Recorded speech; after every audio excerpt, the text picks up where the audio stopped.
ছেলেটির নাম ভীমরাও রামজি আম্বেদকর। ছোটবেলার নাম ভীম।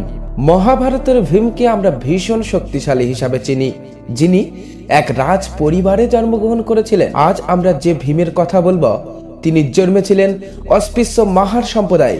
কিন্তু ভীমরা এই পৃথিবীকে শাসন করতে আসে, পৃথিবীকে শেখাতে আসে। আর তার আদর্শ নমুনা পেশ করেছিলেন এ যুগের ভীম, অর্থাৎ ডক্টর বি.আর. আম্বেদকর। শুনলে আপনারা অবাক না হয়ে পারবেন না যে এই ছেলেটি জীবনে প্রতিটি পদক্ষেপে লাঞ্ছিত ও অবহেলিত হয়েছিলেন। আজকের আমরা এই ভিডিওটির মাধ্যমে আপনাদেরকে জানাবো কিভাবে তাকে অবহেলা করা হয়েছিল। জানেন, একজন শিশু যার মধ্যে থাকে না সামাজিক, অর্থনৈতিক, ধর্মীয় সহ কোনো বিষয়ে বিভেদ জ্ঞান, তাকে প্রতি পদক্ষেপে করা হয়েছে অস্পৃশ্য হিসাবে অবহেলা। যারা সমাজ গড়েন, সমাজকে করেন উন্নত, তারা শিক্ষকেরা আম্বেদকরের সাথে করেছিলেন নীতিবোধহীন আচরণ। সাতারার এক স্কুলে তার পড়াশোনা শুরু হয়। স্কুল জীবনে আম্বেদকরকে আর অন্যান্য সহপাঠীদের সাথে একসাথে বসতে দেয়া হতো না। ক্লাসের এক কোণে বাড়ি থেকে নিয়ে যাওয়া ছেঁড়া আসনে বসতেন আমাদের সংবিধানের রচয়িতা ডক্টর আম্বেদকর। কোনো শিক্ষক তার খাতা বই স্পর্শ করে দেখতেন না, দূর থেকে তার লেখা দেখে সেই অনুসারে নির্দেশ দিতেন। কি ভাবছেন আপনারা? ভাবছেন এখানেই কি শেষ? এখানেই কি বঞ্চনা শেষ, লাঞ্ছনা শেষ? না বন্ধুরা, এবার আপনাদেরকে আমরা যে কথাগুলি বলবো, শুনলে আপনারা চোখের জল ফেলতে বাধ্য হবেন। জানেন, ছোট্ট একজন শিশুকে স্কুলে কোনো পড়া জিজ্ঞাসা করা হতো না, কারণ তার মুখের বাষ্পে স্কুল গিয়ে অপবিত্র হবে। জল পিপাসা পেলে তাকে হাঁ করে উপরের দিকে তাকিয়ে থাকতে হতো। কেউ দয়া করে তার মুখে জল ঢেলে দিলে তবে তিনি পিপাসা মেটাতে পারতেন। একজন ছোট শিশুর কাছে এর চেয়ে বড় অত্যাচার আর শাস্তি মনে হয় এই পৃথিবীতে আর কিছুই হতে পারে না।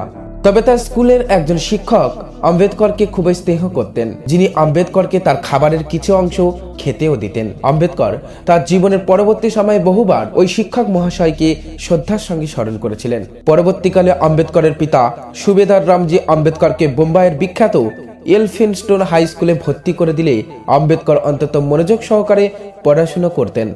তবে এখানেও তাকে অবহেলা শিকার হতে হয়। এখানে আম্বেদকরকে অস্পৃশ্য সমাজের মানুষ হওয়ার জন্য সংস্কৃত ভাষা পড়তে দেয়া হয়নি। তবে সমস্ত প্রকার বাধাকে অতিক্রম করে 1907 সালে তিনি এই স্কুলে, অর্থাৎ এলফিনস্টোন হাই স্কুল থেকে ম্যাট্রিকুলেশন পাশ করেছিলেন। ম্যাট্রিকুলেশন পাশ করার পর পিতা সুবেদার রামজি আম্বেদকরকে বিয়ে দেন রমাবাই নামক একজন মেয়ের সাথে। আম্বেদকরকে এই রমাবাই পরবর্তী জীবনে ব্যাপকভাবে সাহায্য করেছিলেন। ব্যক্তিগত চাহিদার বাইরে গিয়ে নিজের প্রতিবদ্ধতা ধর্মের দ্বারা সামিল লেখাপড়া এবং সমাজসেবামূলক কাজে ব্যাপকভাবে সাহায্য করেছিলেন রমাবাই। অনেক লাঞ্ছনা, অনেক বঞ্চনার অবসান ঘটিয়ে আম্বেদকর অস্পৃশ্য সমাজের প্রথম মানুষ হিসাবে 1912 সালে গৌরবের সাথে বিএ পাশ করেন। 1913 সালের জুলাই মাসে বরোদার মহারাজার কাছ থেকে বৃত্তি নিয়ে আম্বেদকর আমেরিকায় যাত্রা করেন। তিনি ছিলেন কলম্বিয়া বিশ্ববিদ্যালয়ের অধ্যাপক সেলিম্যানের প্রিয় ছাত্র। আম্বেদকর 1915 সালে প্রাচীন ভারতের ব্যবসা বাণিজ্য এই বিষয়ে একটি থিসিস লিখে এমএ উপাধি লাভ করেন। 1916 সালে national dividend of India, a historical and analytical study নামে একটি থিসিস লিখে ডক্টরেট উপাধি লাভ করেন। পরবর্তীকালে আর্থিক অনটনের মধ্যে পড়লে তিনি 1917 সালে দেশে ফিরে আসতে বাধ্য হন। এরপর কেটে যায় কয়েক বছর। 1920 সালে আর্থিক অনটনের মধ্যে দিয়েও তিনি লন্ডন যাত্রা করেন। লন্ডনে থাকাকালীন তিনি তার বিখ্যাত দুটি থিসিসের জন্য পান মাস্টার অফ সায়েন্স এবং ডক্টর অফ সায়েন্স উপাধি।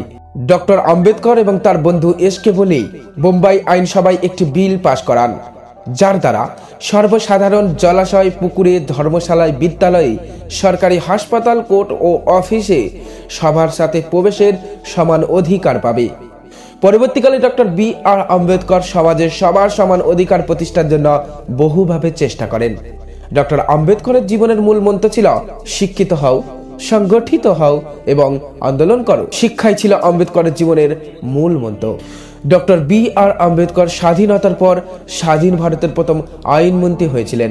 ডক্টর আম্বেদকর লিখেছিলেন স্বাধীন ভারতের সংবিধান। তাকে সংবিধান রচনার জন্য 1952 সালে ডক্টর অব ল উপাধি দেওয়া হয় কলম্বিয়া বিশ্ববিদ্যালয় থেকে। মহান মানুষটি 1956 সালের 6 ডিসেম্বর পরলোক গমন করেন।